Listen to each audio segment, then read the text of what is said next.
We all have moments in life where we're faced with a choice to keep going the same way we always have or to say yes to something new, something better. I'm Kat, and this is Say Yes with Kat, a podcast about exploring holistic health, mind, body, and soul. Together, we'll uncover the practices, stories, and insights that can help you live a more vibrant and empowered life. Full color. Are you ready to say yes? Let's dive in. Hi, friend. You ever feel like your metabolism has packed its bags and ghosted you? We've been there. Today, Cynthia and I are diving into metabolic health, why it's about way more than just weight loss, and how we're getting ours back in check using the UltraMetabolism plan by Dr. Mark Hyman. This all started when the universe smacked me in the face. Gently, of course, but it was with a pile of books on women's health, hormone balance, and metabolism. They were all just sitting in a consignment shop like they were waiting for me. I took it as a sign and I dragged Cynthia along for the ride. We kicked off this journey with a 7-day metabolic reset. In other words, no sugar, no coffee, and probably a little regret by day 3. We stayed committed and we're going to be following it up with 5 weeks of eating for metabolic healing. We thought we might spread the joy and share our journey with you listeners. You're welcome. In this podcast, we're going to discuss what metabolism actually does. Spoiler alert, it's more than just burning off that extra cookie.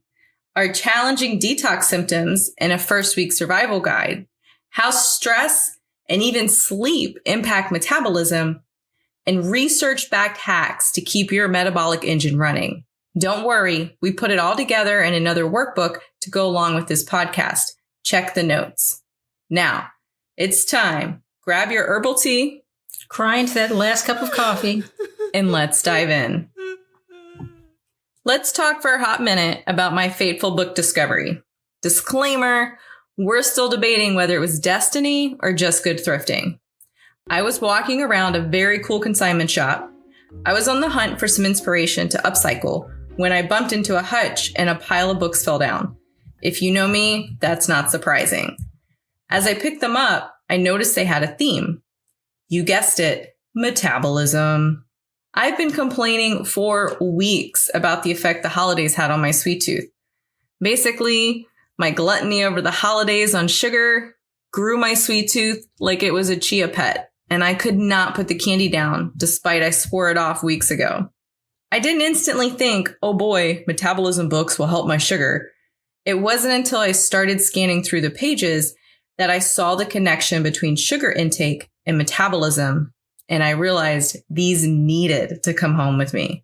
I knew pretty quick I was going to need some help to execute my new plan to kick the sugar. I was glad I had the guidance from Dr. Mark Hyman, author of the Ultra Simple Diet. He helped me break down the approach and share the science behind the madness when I brought my plan to Cynthia that I wanted to make some changes to our nutrition over the next few weeks. So tell me, Cynthia, what was your real first reaction and how did I convince you to do this? My real first reaction was that, yeah, you do have a sugar problem and this better be a good book. But I also thought it was a good time to try a detox diet, which I'd always been interested in, but actually had never tried. And I also thought it'd be a good chance to address my love of chips, which I've had for quite some time. I'm sure a lot of our listeners can relate to that. Speaking of our listeners, we'd love to know your thoughts. Be sure to drop us a comment on how you first responded to the idea of a 7-day detox diet. I think we should all put on our learning hats, dive into some research, and see if we can find a few nuggets of science to explain to us just what the heck metabolic health is and why should we care. Why don't we start with metabolism after 30? Seriously, why does it suddenly start acting like a moody teenager? It's up, it's down, I gain weight, I lose weight, it's all over the place. I decided to do some research because, true fact, I'm a woman over 30. I found out that after 30, we begin losing muscle. Women specifically are losing 3 to 8% of their muscle mass every decade. That leads to slower metabolism because it's the muscle that is key to burning the calories that we're taking in. We also start to experience drops in our energy. Why? Well, there's these teeny tiny little organisms that have a really big name, mitochondria. They begin to slow down as we age. And they're basically these little powerhouses in our cells that create energy. If we have less power, we have less energy. We also start to experience hormonal changes, both men and women. Oh joy. These fluctuating levels, they're affecting our sensitivity to insulin and fat storage. And that's what's making our weight maintenance more challenging.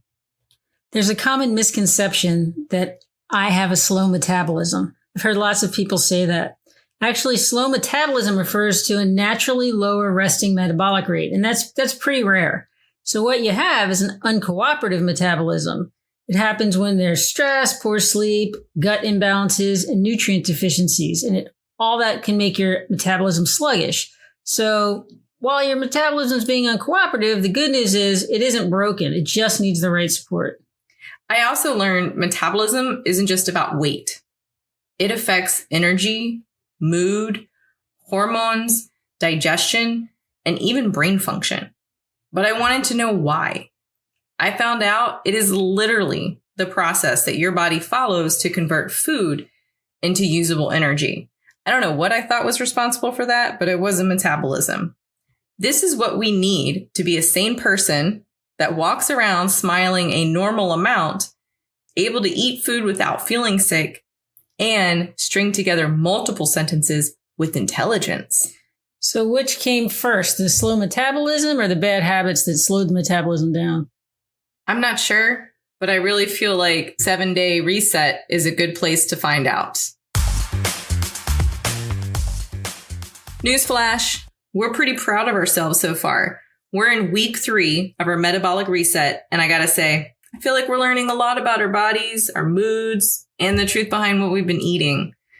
We're pescatarians, for those of you that don't already know us. We do eat vegetarian quite often, and it is already part of our lifestyle to eat organic when we can. We also keep our plates pretty heavy with a lot of vegetables. But we also follow my favorite 80-20 approach.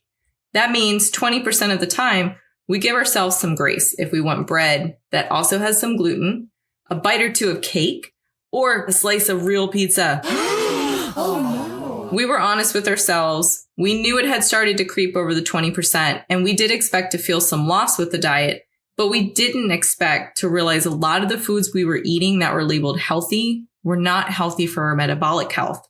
I won't lie. The first week was not easy, but we learned a few things that we hope can make it easier for you. So let's start with what we think you can expect. The good things, there's nourishing whole foods, glowing skin, and better digestion. The bad is saying goodbye to sugar, caffeine, and comfort snacks. And the ugly, the detox symptoms. So you might experience headaches, fatigue, or wondering if you can trade your soul for snacks and candy. And in the case of Kat, you might also have a dream about gummy bears. That's true. True story. But let's get real about what you and I ate the first 7 days and give our listeners some tips. First off, we drank a lot of broth. Time out. Let's talk about broth for a minute, because I thought broth was something that went on something else and not in and of itself a meal. Yeah, sadly, it became a real meal. And when we skipped ahead and looked at what we had available to us in the weeks to come, we realized broth is a staple of this 6-week reset. So we ended up taking the time. We made it ourselves a few times. But what is it? Let's talk about what it is. So it was just, in my mind, it looked like a bunch of vegetables cooked down for a couple hours, and then you strain it all. Yeah, that's pretty much what it was. I did add a little bit of salt for some flavor.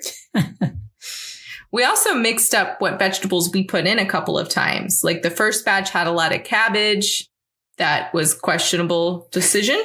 The second batch, I used a lot of rutabaga, and that I felt made it a little sweeter. But it was kind of a lot of work, right? It was. Yeah. So we went to the store. We went to 3 stores, and we picked out a couple of different broths, different brands, and tried them all out until we found a selection that we like. And now, as long as we heat it up, because it was not very good cold, it's actually a snack my body's starting to like more than gummy bears. So one of the things I've always liked is smoothies, and we've had a lot of smoothies. Kat's not much of a fan, but we found a few ways to mix them up and make them more enjoyable.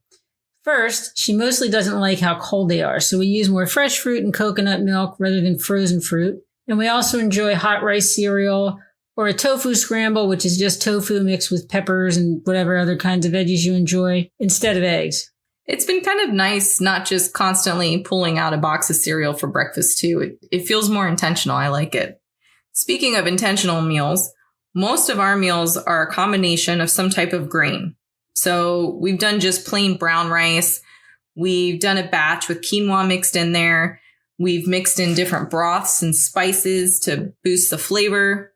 We pair that with about 2 cups of different vegetables, and that's one of the meals. The second meal of the day is a repeat of that grain and veggie, but we get to add in some seafood. And for those meat eaters out there, you can enjoy any type of lean protein. And if you find yourself hungry in the afternoon, you can go wild and switch your lunch and dinner so that you have a bigger meal in the afternoon. I really liked when we did that a lot. It helped a lot with energy in the beginning, yeah. We used to use snacks when we got hungry in the afternoon, but our snack options for week 1 was broth and nuts. We could have nuts, but that was it. So I was glad when you had the idea to have dinner for lunch. So as you can see, there was no sugar, almost no sugar for Kat this week, but she's remained pleasant. I've tried. So we stuck to this for 7 days and we took some notes because we knew we wanted to share some of our thoughts and feelings with you. Cynthia, you want to go first? I think it's been nice to do this together, first of all, because having the cooking help is nice and the support when the cravings hit, which they will, is very, very helpful. Also, I felt initially fatigued was something I noted, but a couple days in, I woke up and I really just felt great. I felt like my energy was level and it maintained throughout the day. And so there was some kind of shift that happened. I'm not exactly sure what, but something that made me feel good. Yeah, I had a similar shift. It took me a little longer, which makes me think I had a little more to work out of my system. But I've been having a lot of back pain and I thought I've just been overdoing it. And this first week made me realize I have been eating too much sugar and it's been adding some inflammation into my system. I feel a lot better in my body when I wake up now. I've also noticed that taste is more intense. I noticed that too. Yeah. I can't wait to have sugar again. Just kidding. And we both experienced more sustainable focus. It's been great doing this with you, and I really appreciate it. Now, listeners, let's get back to the sciencey part of things. Science is cool. Diet is not the only thing that offsets our metabolism. Stress and sleep are the other 2 sneaky culprits in the room. The CDC says that if you miss just 1 night of good sleep, it can make your metabolism sluggish for days. So listeners, prioritize that end of the day routine, schedule in a good solid 8 hours of sleep, and get that metabolism back on track. The other one is stress and cortisol. Cortisol is that chemical that gets produced when we have too much stress in our system, and it is the enemy of metabolism. Metabolism does not like deadlines or existential crises.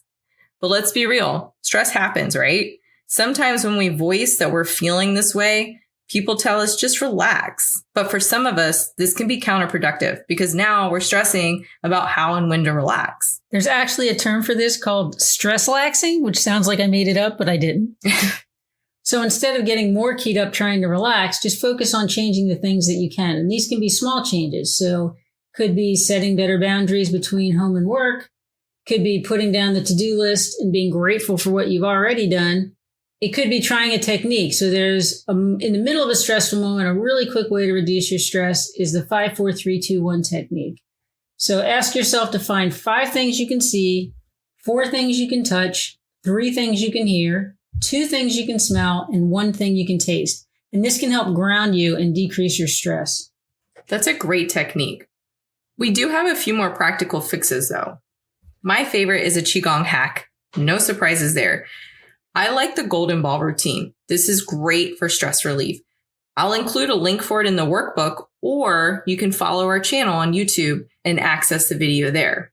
So my favorite method is to hydrate and nap. I'm a big fan, and patent pending on that. I'm going to try and turn it into a lifestyle brand. Love it. My favorite is laughter. I found out that it burns calories. Science says a good belly laugh burns 40 calories in 10 minutes. Let's go watch some comedies. I agree. I think a good laugh cuts through the stress and puts you in a much better mindset. So I'm down for some comedies. Great. Let's break down our final thoughts on metabolism. It's not broken. It's just confused. It needs a little bit of your support. Here's a few actionable tips you can start doing this week. You can cut out one processed food this week. You can also try a metabolism-friendly swap. This works for me. Use cinnamon instead of sugar, or grab a whole food like an apple or banana instead of a processed snack. You can move in a way that feels good, like walking, stretching, or our favorite, dancing in the kitchen. Whatever works for you. We'd love for you to follow us on Facebook and see the rest of our journey. You can also feel free to place bets on which one of us you think will crack and have our favorite snack first.